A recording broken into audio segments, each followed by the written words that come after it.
Hello നമസ്കാരം, tasty ക്യൂൻസിലേക്ക് എല്ലാവർക്കും സ്വാഗതം. അപ്പോൾ ഇന്നൊരു അടിപൊളി ചെമ്മീൻ റോസ്റ്റിൻ്റെ റെസിപ്പി ആയിട്ടാണ് ഞാൻ വന്നിട്ടുള്ളത്. അതായത് സാധാരണ നമ്മൾ വീട്ടിലുണ്ടാക്കാറുള്ള ഒരു നോർമൽ മെത്തേഡിലല്ല, ഒരു സ്പെഷ്യൽ മസാല ഒക്കെ അരച്ച് അതിനകത്താണ് ഞാൻ ഈ ചെമ്മീൻ കുക്ക് ചെയ്തെടുക്കുന്നത്.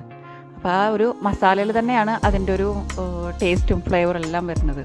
അപ്പോൾ നമുക്ക് അതിൻ്റെ പ്രിപ്പറേഷൻസ് എങ്ങനെയാണെന്ന് നോക്കാം. അപ്പോൾ വീഡിയോയിലേക്ക് പോകുന്നതിന് മുന്നേ ഞങ്ങളുടെ ചാനൽ ഇതുവരെ സബ്സ്ക്രൈബ് ചെയ്തിട്ടില്ലെങ്കിൽ ഒന്ന് സബ്സ്ക്രൈബ് ചെയ്ത് തൊട്ടടുത്ത് കാണുന്ന ബെല്ലൈക്കണിൽ ഓൾ കൂടി ഒന്ന് പ്രസ് ചെയ്യണേ. അപ്പോൾ ചെമ്മീൻ മസാല ഉണ്ടാക്കാനായിട്ട് ഞാനിവിടെ ഏകദേശം ഒരു 1/2 കിലോ ചെമ്മീൻ എടുത്തിട്ടുണ്ട്. അപ്പോൾ നന്നായി കഴുകി വൃത്തിയാക്കി അതിൻ്റെ വെയിനെല്ലാം കളഞ്ഞ് എടുത്തു വെച്ചിട്ടുള്ളതാണ്. അപ്പോൾ ഞാൻ ആദ്യം ഇതിൻ്റെ മസാല അരച്ചെടുക്കണം. അതിന് വേണ്ടി കുറച്ച് ചെറിയ ഉള്ളി എടുത്തിട്ടുണ്ട്. ഒരു 5-6 ചെറിയ ഉള്ളി മതി. പിന്നെ ഒരു 4 വെളുത്തുള്ളി, പിന്നെ ചെറിയ പീസ് ഇഞ്ചി, ഒരു 3-4 പച്ചമുളക്, കുറച്ച് കറിവേപ്പില. അപ്പോൾ ഉള്ളിയെല്ലാം ഞാൻ കട്ട് ചെയ്തിട്ടിട്ടുണ്ട്. അന്ന് അരച്ചെടുക്കാനുള്ള എളുപ്പത്തിന് വേണ്ടിയാണത്.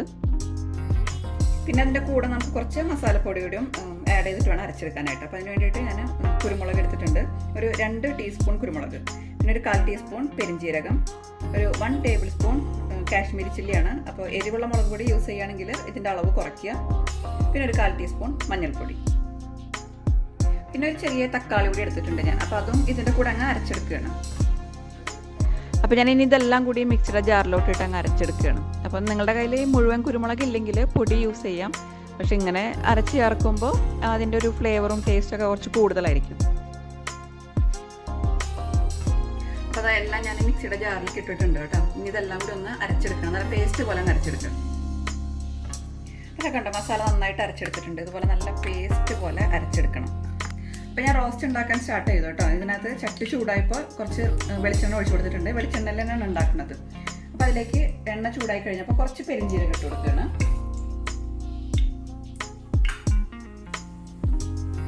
പിന്നെ നമുക്ക് ചേർത്ത് കൊടുക്കേണ്ടത് കുറച്ച് കറിവേപ്പില, അതുപോലെ നാളികേരക്കുത്ത്, കുറച്ച് അത്യാവശ്യം വലുപ്പത്തിൽ തന്നെയാണ് കട്ട് ചെയ്തിട്ടുള്ളത്. അതും കൂടി ഇട്ട് കൊടുക്കാം.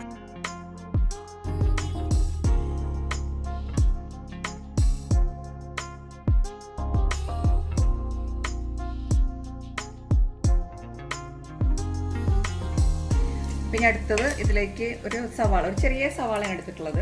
സവാള അധികം ചേർത്ത് കൊടുക്കണ്ട. അപ്പോൾ സവാള കൂടി ഇട്ട് കൊടുക്കും.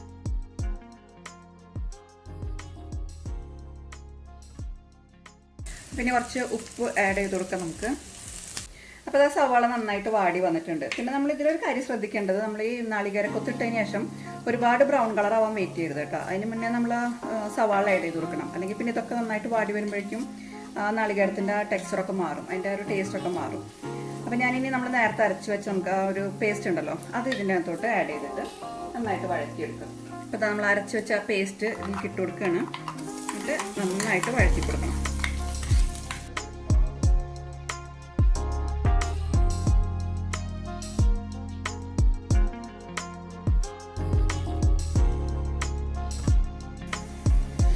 ഇപ്പോൾ കണ്ടത് ആ മസാലയുടെ കളറൊക്കെ നല്ലവണ്ണം എണ്ണയിൽ വഴഞ്ഞ് അതിൻ്റെ കളറൊക്കെ മാറിയിട്ടുണ്ട്. അപ്പോൾ ഈ ഒരു സ്റ്റേജിലെത്തുമ്പോൾ നമുക്ക് ആ ചെമ്മീനെ കൂടി ഇതിലേക്ക് ഇട്ട് കൊടുക്കാം. അത് ആ ചെമ്മീൻ ഇട്ട് കൊടുക്കണം കേട്ടോ. മിക്സ് ചെയ്തിട്ട് അടച്ചു വെച്ചങ്ങ് വേവിക്കുക. ഇനിയിപ്പോൾ ചെമ്മീനിൽ തന്നെ കുറച്ച് വെള്ളം ഇറങ്ങുമല്ലോ, അപ്പോൾ അടച്ചു വെച്ചിട്ട് വേവിക്കുക. എന്നിട്ട് ഇടയ്ക്കൊന്ന് ഇളക്കി കൊടുക്കണം, അല്ലെങ്കിൽ പിന്നെ ഇത് അടി പിടിച്ച് നമുക്ക് പണിയാവും. ഇനി ഇതിലേക്ക് ഞാൻ വേറെ വെള്ളമൊന്നും ഒഴിച്ചു കൊടുക്കണില്ല.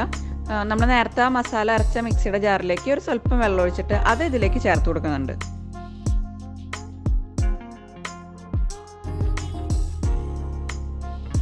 ഇതൊന്നുകൂടി മിക്സ് ചെയ്തിട്ട് ഞാനിവിടെ അടച്ചു വെച്ചങ്ങ് വേവിക്കാം. ഓക്കെ,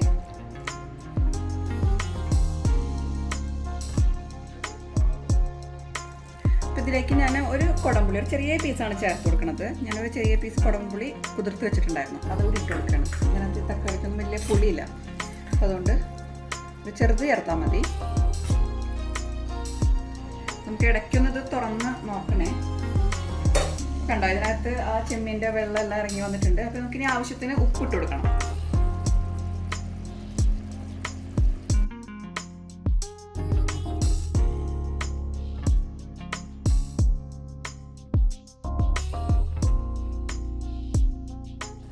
നന്നായിട്ട് മിക്സ് ചെയ്തിട്ട് ഇനി ഈ ഇതിൽ നിന്ന് വെള്ളം ഇറങ്ങി വന്നിട്ടുണ്ട്. ഇതെല്ലാം വറ്റിയിട്ട് നമുക്ക് ഈ മസാലയിൽ നന്നായിട്ട് പരണ്ട് വരണം. ഈ ചെമ്മീൻ നല്ല തിക്ക് മസാല ആയിട്ട് വരണം. പിന്നെ ഞാൻ ഇതിലേക്ക് ഇനി കുറച്ചുകൂടി കറിവേപ്പില ഇട്ട് കൊടുക്കുന്നുണ്ട്. നമ്മളെപ്പോഴും ഈ കറികളിൽ ഫ്രഷായിട്ട് മസാല അരച്ച് ചേർക്കുമ്പോൾ ഒരു പ്രത്യേക ടേസ്റ്റ് ആയിരിക്കും. പിന്നെ നമുക്ക് ഈ മൂടി ഒന്ന് തുറന്ന് നോക്കി നോക്കാം. അപ്പോൾ ചെമ്മീൻ കറക്റ്റ് പാകമായിട്ടുണ്ട്. ചെമ്മീൻ നന്നായിട്ട് വെന്തിട്ടുണ്ട് കേട്ടോ. അപ്പോൾ ഇതിൻ്റെ ഗ്രേവി കണ്ടില്ല, നല്ല തിക്ക് ഗ്രേവിയാണ്. അപ്പോൾ വേണമെന്നുണ്ടെങ്കിൽ ഈ ഒരു സ്റ്റേജിൽ നമുക്ക് ഇതൊരു തിക്ക് ഗ്രേവി ആയിട്ട് എടുക്കാം. അല്ലെങ്കിൽ ഇതിൻ്റെ മൂടി ഒന്ന് മാറ്റി കുറച്ച് സമയം ഒന്ന് തുറന്ന് വേവിച്ച് കഴിഞ്ഞാൽ നമുക്കിത് കുറച്ച് ഡ്രൈ ആക്കി എടുക്കാം. അപ്പോൾ ഞാനിപ്പോൾ ഈ ഒരു സ്റ്റേജിൽ എടുക്കാൻ പോവുകയാണ്. എനിക്ക് കുറച്ച് ഗ്രേവിയോട് കൂടി എടുക്കുകയാണ്. അപ്പോൾ കറക്റ്റ് പാകമായിട്ടുണ്ട്. അപ്പോൾ നമുക്ക് ലാസ്റ്റ് ഇതിലേക്ക് സ്വല്പം ഗരം മസാല കൂടി ആഡ് ചെയ്തിട്ട് ഇത് സ്റ്റവ് ഓഫ് ചെയ്യും. അപ്പോൾ ഇതാ നമ്മുടെ ചെമ്മീൻ മസാല ഇവിടെ റെഡി ആയിട്ടുണ്ട്. അപ്പോൾ ഞാൻ നേരത്തെ പറഞ്ഞതുപോലെ നമ്മൾ അരച്ച് ചേർത്ത മസാലയുടെ ഒരു തിക്ക് ഗ്രേവിയാണ് ഇതിന്. അപ്പോൾ നിങ്ങൾ വീട്ടിൽ അപ്പം ഇടിയപ്പമൊക്കെ ഉണ്ടാക്കുമ്പോൾ അതിനൊരു കോമ്പിനേഷനായിട്ട് ഇതൊന്ന് ട്രൈ ചെയ്ത് നോക്കുക. കാരണം അതിനൊരു നല്ല ബെസ്റ്റ് കോമ്പിനേഷനാണ്. ചെയ്ത് നോക്കിയിട്ട് നിങ്ങളുടെ അഭിപ്രായങ്ങൾ ഞങ്ങളെ കമൻറ്റ് ബോക്സിലൂടെ അറിയിക്കുക. പിന്നെ ഞങ്ങളുടെ വീഡിയോസ് ഇഷ്ടപ്പെട്ടാൽ ലൈക്ക് ചെയ്യാനും ഷെയർ ചെയ്യാനും സബ്സ്ക്രൈബ് ചെയ്യാനും മറക്കരുത്. Thank you for watching tasty creams.